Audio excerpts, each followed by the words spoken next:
Kalaupun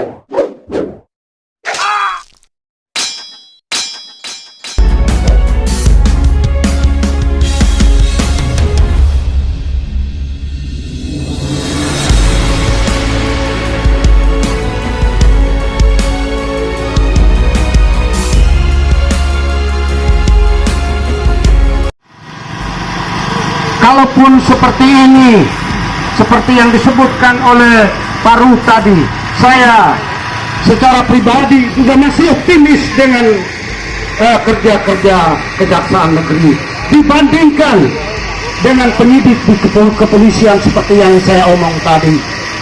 Bahwa kepolisian di bawah kepemimpinan Kapolres ini paling buruk dalam penanganan kasus-kasus korupsi. Itu saya omong. Saya omong juga tadi di kepolisian, di halaman polisi itu. Dari sini, secara analisa, kalau kita dulu sekolah, ada pendekatan deduktif dan pendekatan induktif, maka kami bisa menarik satu simpul solusi. Bahwasanya hari ini kami ditutup pintu. Kami tahu bahwa itu dalam barang negara, bukan barang perdata. Kami di situ juga menyampaikan pesan-pesan untuk kesejahteraan masyarakat, Pak. Di pembukaan Undang-Undang Dasar 45. Oleh karena itu, kami menarik satu simpul solusi bahwa benar honor Forkompinda adalah virus busuk. Busuk penegakan korupsi di Flores Timur. Saya ngomong, saya tanggung jawab. Kalau diantara Bapak Ibu jaksa-jaksa ini sarjana hukum, mari kita bedah Undang-Undang Nomor 23 tahun 2014. Itu undang-undang, Pak. Di sana ada taksir sahih, di sana ada asas skriptualis. Saya dulu sekolah di di hukum, tapi tidak sarjana. Kan saya kuliah terlalu banyak, tapi tidak sarjana. Karena memang tujuan saya bukan untuk jadi sarjana. Saya sekolah banyak, Pak, Akademi Manajemen Kupang, Fakultas Ekonomi, Fakultas Sosial Politik. Saya sekolah terlalu banyak, tapi tidak ada satupun berhasil. Kenapa, Pak? Kenapa saya bilang honor Forkompinda itu virus busuk? Kalau bapak-bapak kita Kajari juga sarjana hukum, kalau sarjana sosial politik saya tidak tahu. Semua kasih-kasih juga sarjana hukum. Mari kita baca pasal 9 Undang-Undang Nomor 23. Di situ dia menyebutkan 3 fungsi pemerintahan. 1. Pemerintahan absolut, 5 kewenangan yang tidak diberikan ke daerah itu. Luar negeri, pertahanan keamanan, agama, dan 2 yang lainnya. Termasuk kehakiman, tapi dia terkategori baru menjadi yudikatif. Yang kedua, pemerintahan kongruen. Pemerintahan kongruen itu penjelmaannya adalah otonomi daerah. Yang ketiga, fungsi pemerintahan umum. Pasal 9 ini, Pak Kajari dan semua sarjana hukum yang ada di ruangan itu ditarik masuk ke pasal 25. Di situ sangat jelas berkaitan dengan fungsi pemerintahan umum. Pembiayaan untuk bupati, gubernur, dan wali kota dibebankan kepada APBN. Itu istilah hukum politik. Dan APBD itu istilah hukum politik. Pasal 26 dia masih sebutkan di situ. Pada paragrafnya dia pakai nomenklatur resmi, terminologi resmi, honor Forkompinda. Pada ayat ke-6 dia sebutkan berkaitan dengan struktur dan lain sebagainya tentang Forkompinda diatur lebih lanjut dengan peraturan pemerintah. Sampai dengan detik ini belum ada peraturan pemerintah. Tetapi ketika KRPF menelusuri dan waktu itu menemukan Kajari lama yang bernama Asbah, Pak Asbah, dia mengakui.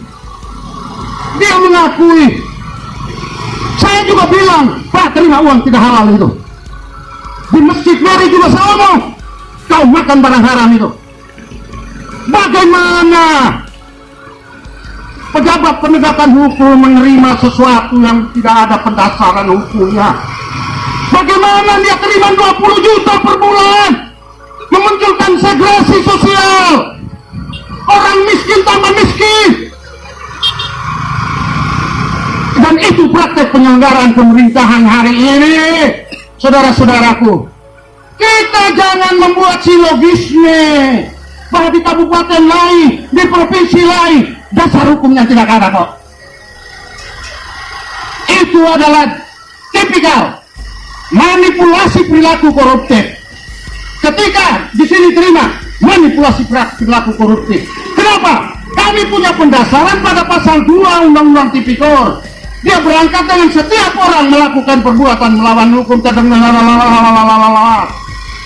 Setiap orang melakukan perbuatan melawan hukum.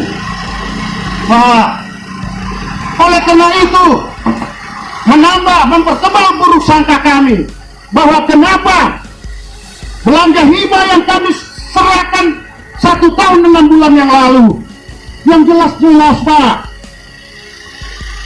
dipertegas lagi pasal 62 PP 12 tahun 2019, belanja hibah itu diberikan kepada satu pemerintahan pusat, Jaksan bisa dapat vertikal. Pemerintahan pusat, pemerintahan daerah lainnya, BUMN, BUMD, badan dan lembaga, serta dia pakai di dalam kalimat sebuah narasi hukum sebagai kalimat intra penghubung, serta organisasi kemasyarakatan berbadan hukum. Tidak pernah Pak dia omong kelompok masyarakat atau anggota masyarakat menerima uang dari atas nama belanja hibah. Nah, perbuatan melawan hukumnya kan perbuatan ada di PP ini. Tetapi kasih intel yang dulu turun dan menginformasikan kepada kami bahwa uang itu orang bikin beli Honda, motor, orang bikin buat rumah. Loh, itu sudah jelas indikatornya. Kita juga tidak mau masyarakatnya, tetapi kita juga harus memberikan penjelasan pada saat ini. Bahwa satu, ketika uang itu keluar, terjadi shortcut, bos, kasih kita. Uang itu keluar harus memenuhi syarat 3 persyaratan mutlak: SPM, SP2D dan SPJ. Sampai hari ini semua belanja hibah, termasuk belanja hibah 2020, tidak ada SPJ. Itu bentuknya administrasi yang mutlak. Bapak mereka juga punya lah, bapak mereka lebih ahli. Dan juga kami juga menyampaikan bahwa penjarangan data itu ada satu hal yang merugikan daerah. Di situ sebenarnya adalah belanja modal. Karena belanja modal dalam definisi hukum anggaran, dia sebutkan barang yang dihasilkan di atas 1 tahun. Kami juga mau menyampaikan, nah sensor yang 1 miliar lebih itu, dia tidak ada barang itu terdaftar di dalam neraca inventarisasi daerah. Kami juga mau sampaikan, ini juga korupsi. Dia harus menjadi aset tetap yang terdaftar dalam aset daerah, daftar inventarisasi aset daerah. Itu sensor 1,2 itu tidak ada di sana. Penyimpangan yang dilakukan oleh rejim ini terlalu banyak dan sudah sampai pada titik menjijikan Pak Kajari. Sudah sampai pada titik menjijikan korupsi di pemerintahan daerah ini. Kami hanya mengharap satu-satunya lembaga ini, kalau dibawa ke Kapolres sudah seperti ini, tidak ada kemajuan, tidak ada progres sama sekali. Karena kami lapor tentang Bubu Atagamu 1 tahun 9 bulan ini Pak. Kami juga yang melaporkan semua kasus yang korupsi belasan itu. Nah, bapak mereka perbutangan dari tahun 2010 sampai dengan 2019. Salah satu saya Baktia Kampuran atau paling populer dipanggil dengan Andrew Tornado Sekorepo. Kami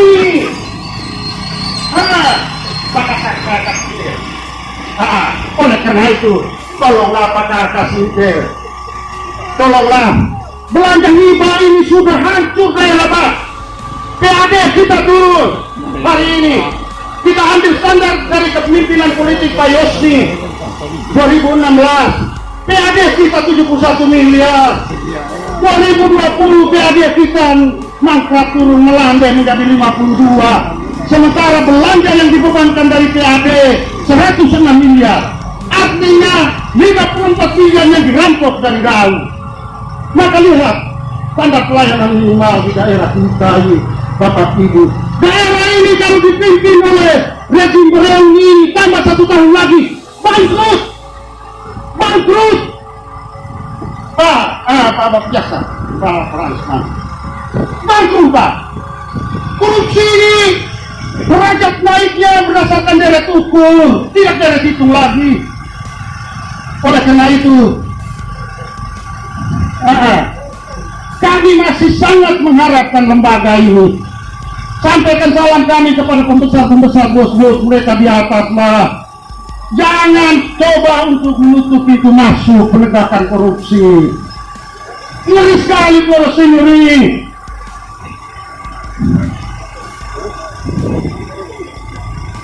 Kenapa Bapak Ibu? Pengeluaran uang dari belanja hibah itu berdasarkan disposisi bupati.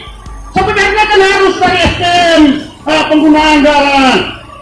Bagaimana dia kembali model apa Pak Bupati ini di hadapan hukum? Dia kembali apa? Dia menginjak-injak aturan main hanya untuk memberikan kepada kelompok Bereung Senarennya. Bereung Senaren kelompok kepentingan Pak. Kenapa kelompok kepentingan? Saya tadi menegaskan di sana bahwa lain politik pilkada dia adalah Bereung. Nanti dia tambah satu kata lagi yaitu Senaren dalam bahasa Lamoro. Senaren artinya teman sayang. Bereung itu kan bro. Dia sebenarnya akar-akarnya dari bahasa Inggris, bahasa Latin. Bro, kita punya di sini Bereung, kalau di wilayah Adunara Barat itu di mana-mana Temaet ada. Senaren sayang itu. Jadi kebijakan manipulatif untuk kepentingan kelompoknya. Lihat daftar di 2018. Lihat.